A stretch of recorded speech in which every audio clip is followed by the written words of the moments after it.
Morning বন্ধুরা, সকল বন্ধু কেমন আছেন? আজ আমি বানাবো ছেলের আবদারে জল খাবার বেলা এগরোল। এগরোল কীভাবে বানায় আপনারা দেখতে থাকুন। চলুন। রোল বানানোর জন্য আমি পরিমাণ মতো ময়দা নিয়েছি, এতে পরিমাণ মতো নুন দিয়ে এটা ভালো করে মিশিয়ে নিলাম, আর দেব পরিমাণ মতো ময়ন।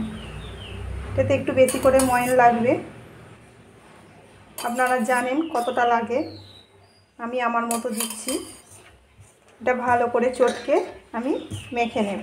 এই দেখুন আমার ময়নটা কত সুন্দর দিয়েছি। এই ডালাটা যদি না ভাঙে তবে জানবেন ময়নটা খুব সুন্দরভাবে দেওয়া হয়েছে। এতে আমি এবার অল্প অল্প করে কুসুম কুসুম গরম জল দিয়ে ময়দাটাকে আমি ভালো করে মেখে নেব। মাখার পর একটা ডো তৈরি করে নেব, দিয়ে আবার দেখাচ্ছি। কুচি কেটে গোল করা হয়ে গেছে, এগুলো এবার আমি গোল গোল করে বেলে নেব।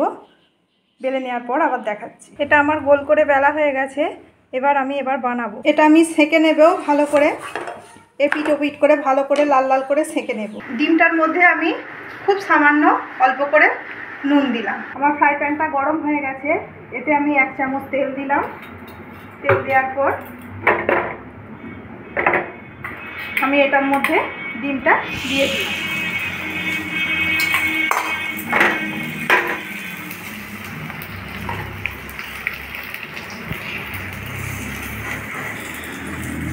ডিমটা চালিয়ে গোল করে দিলাম।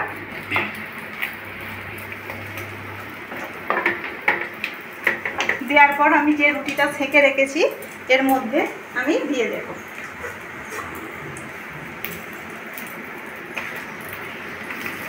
দিয়ে এটা ভালো করে আমি সেঁকে নেব তেল দিয়ে।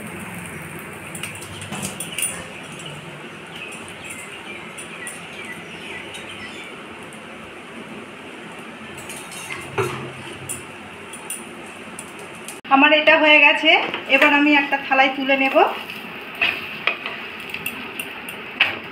এই দেখো কত সুন্দর হয়েছে।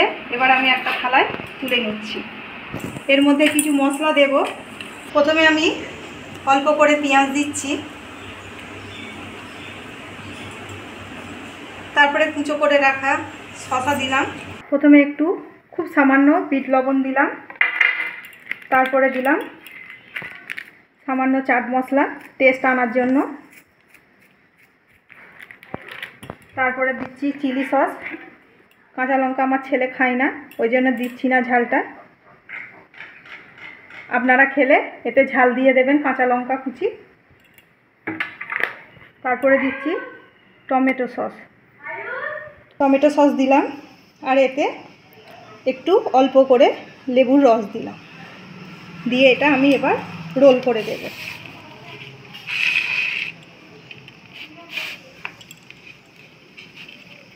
ঠিক এইভাবে ভাঁজটা করব।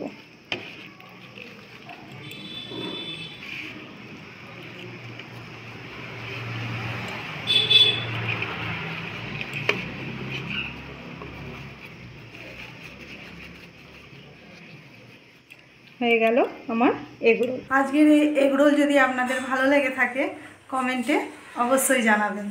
আজকে এখানেই শেষ করছি। নমস্কার।